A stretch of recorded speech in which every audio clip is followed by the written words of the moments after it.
Merhabalar, Gül'ün Mutfak Aşkı YouTube kanalına hoş geldiniz. Bugün kanalımda ıspanaklı güzel bir tarif hazırladım. Tarif için 300 gram ıspanak kullandım. Ispanağı doğrayarak tarifin yapılışına başlıyorum. Hazırlamış olduğum tarif lokum gibi ağzınızın içerisinde eriyecek, çiğneme gereği bile duymayacağınız güzel, yumuşacık bir tarif. Orta boy bir tane patates kullandım. Ispanağı doğradım, kenara aldım. Patatesi ortadan ikiye kestim. Yarım ay şeklinde doğrayacağım. Yapımı pratik, yemesi lezzetli olan tarif damaklarınızı şenlendirecek. Orta boy bir tane havuç kullandım. Dış yüzünü soymuştum. Havucu da ortadan ikiye kestim. Sonrasında tekrar kesip yine yarım ay şeklinde havucu da doğruyorum. Büyük boy bir tane kuru soğan kullandım. Kuru soğanı da çok küçültmeyeceğim. Büyük parçalar halinde doğrayacağım. Tarif piştikten sonra fırına gidecek. Biraz malzemeler dişe gelmesi gerekiyor. Büyük parçalar halinde doğradım bu sebepten. İçerisine 4 diş sarımsak ekleyeceğim. Doğradım, hazırladım. Sıra geldi lezzeti pişirmeye. Tava içerisine bir kahve fincanı kadar zeytinyağını ekledim. Üzerine doğramış olduğum kuru soğanı ilave ediyorum. Zeytinyağı içerisinde kuru soğanı soteleyeceğim.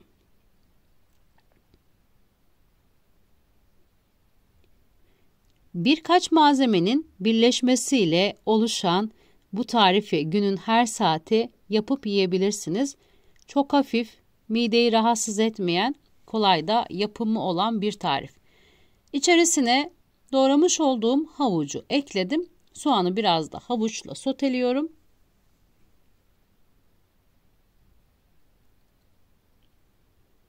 Havucu ve soğanı soteledikten sonra doğramış olduğum 4 diş sarımsağı ilave ettim.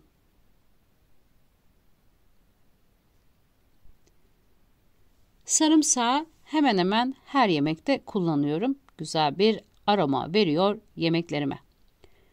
300 gram doğranmış ıspanak, 1 çay kaşığı karabiber, 1 çay kaşığı pul biber, 1 çay kaşığı tuz ekledim.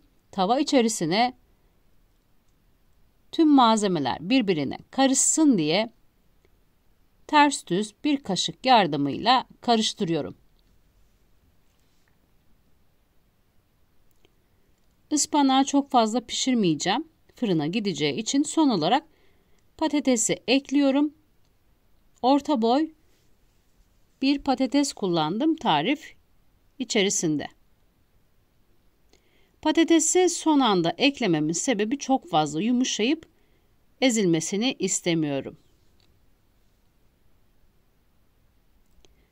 Ters düz malzemeleri karıştırdım. Dakikalarca pişirmeyeceğim. Fırına da gideceği için biraz yumuşaması yeterli. Üzerine 2 yemek kaşığı dolusu mısır unu ekliyorum.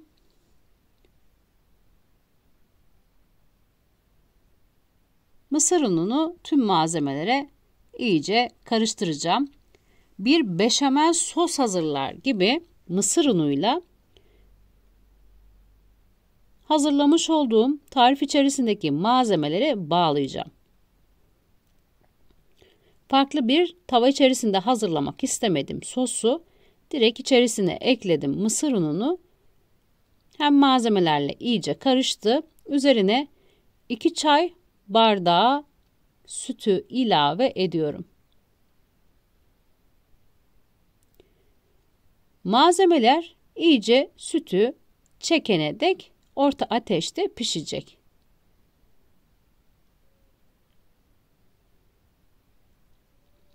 Bu aşamada karıştırmamın sebebi içerisinde mısır unu olduğundan topaklanmasını istemiyorum. Patatesi son anda eklediğim için ezilme gibi bir sorunum yok. Kolaylıkla karıştırıyorum. Hemen hemen sütü çekti malzemeler. İstediğim kıvama geldi. Bu aşamada ocağın altını kapatıp fırına göndermek için başka bir kabın içerisine ekleyeceğim. Küçük bir borcam içerisine hazırlamış olduğum ıspanaklı, havuçlu, soğanlı, mısır unlu, sütlü karışımı ekledim. Tuzu bana biraz az geldi. İçerisine 1 çay kaşığı tuz ilave ediyorum. Sizler için fazla gelebilir. Lezzetine bakarak o şekilde ilave etmenizi öneririm. Tuzu içerisine sizler için ya da tuzsuz yiyenler için fazla gelebilir. Ekledim tuz miktarı. 120 gram rendelenmiş kaşarı hazırlamış olduğum tarifin üzerine ekliyorum. Fırına gideceği için hem lezzetine lezzet katsın hem de görüntüsü daha güzel olsun diye 120 gram rendelenmiş kaşar ekliyorum.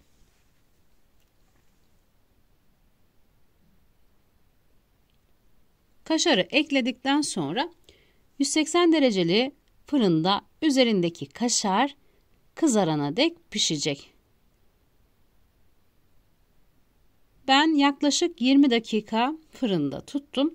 20 dakika içerisinde üstü kızarmıştı. İçerisindeki malzemeler hemen hemen piştiği için zaten içindeki malzemeler de yumuşacık oldu.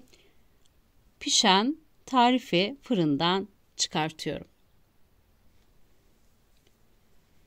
10 dakika dinlendirdim. Tarifi dilimlere ayırıp o kadar sıcak ki 10 dakika dinlenmesine rağmen soğumamıştı. Dilimlere ayırıp servise alacağım. Herkesin pratik bir şekilde hazırlayacağı bir tarifi daha sizlere nacizane sunmaya çalıştım. Umarım sıkılmadan izlemiş, tarifi de beğenmişsinizdir. Şimdiden hazırlayacaklara afiyet olsun. Kanalıma abone olmayı ve beğeni yapmayı unutmayın lütfen. O güzel yorumlarınızı videonun altına bekliyorum. Sizlerin görüşleri benim için çok değerli. Tarifin malzemelerini neyi ne miktarda kullandığımı açıklama kısmında belirteceğim. Tarifin malzemelerine açıklama kısmından bakabilirsiniz. Yine bir lezzetin daha sonuna geldim. Başka bir tarifte görüşmek üzere.